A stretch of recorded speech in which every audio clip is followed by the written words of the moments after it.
Hello everyone, welcome to my channel. I am Sanya and you're watching Psycho Spirited Away.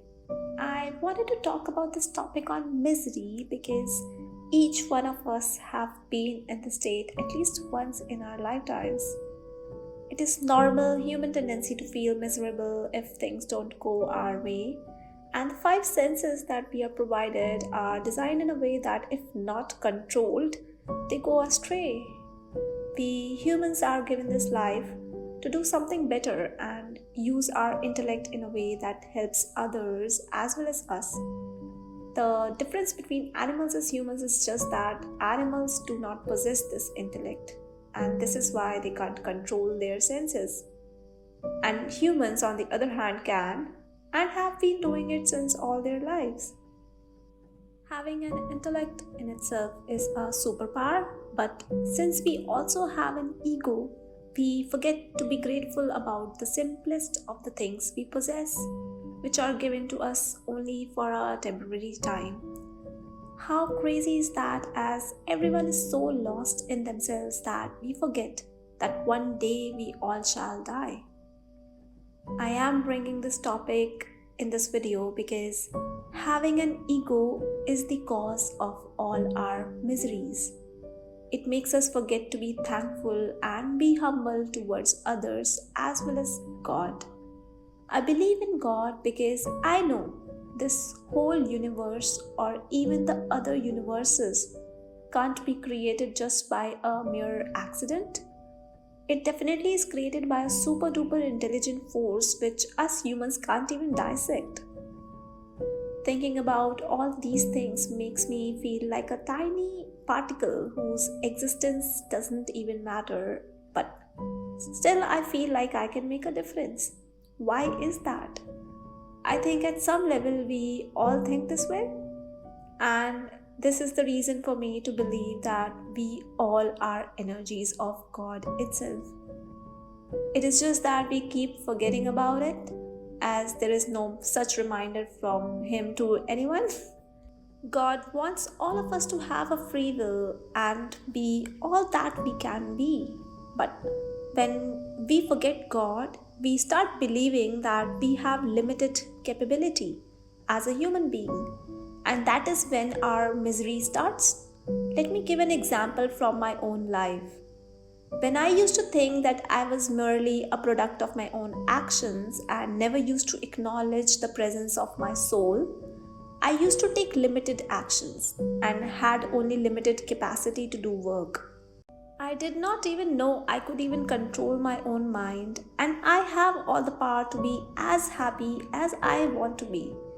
I remember one incident from 3 years back when I was walking towards the gym and a stranger passed me a lewd comment, and I felt really bad about it.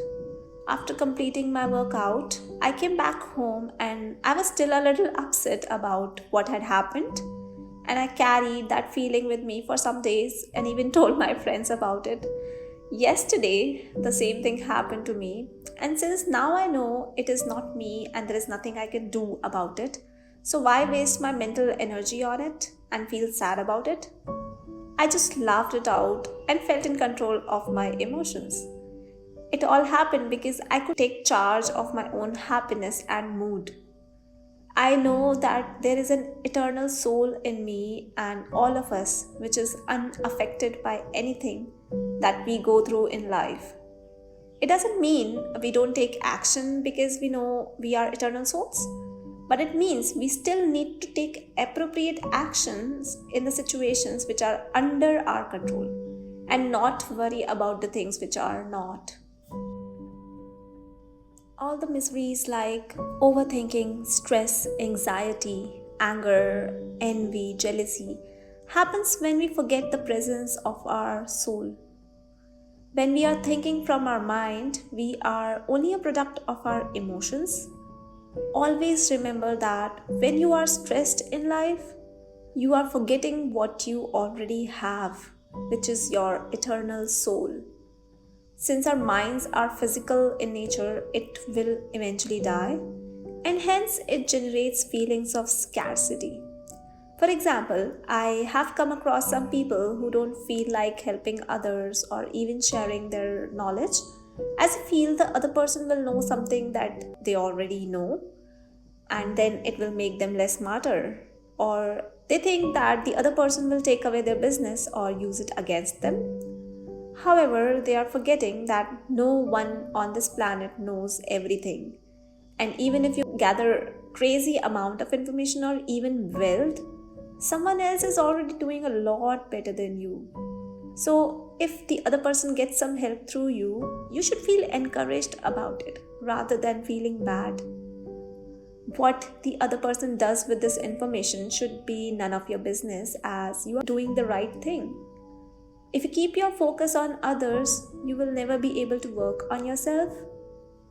Believe in the higher power who created you and leave it on it. The more you share with others, this universe acts in giving you back in its own ways, as it knows you are working through your soul. This is how the law of karma works. So don't be a miser when you can be wiser. We all have some uncles in our lives who are always angry due to some reason, or maybe an aunt who is filled with so much envy or jealousy and does some weird stuff when we visit them. The next time you meet them, remember to be gentle with yourself as well as them. Don't take their emotions to your heart. And it is their own karma which is causing them misery, but it also becomes your own karma when you start to dislike them, as now you are developing a feeling of not liking something which is created by God. Who are we to dislike others? Who gave us this power? Our egos did. We don't need to hate or dislike anyone. It is never the sinner who is to be hated, but the wrong actions are to be hated. But unless we have conquered our own minds, let's be humble with them, because if we can't even conquer our own minds, how can we expect it from others?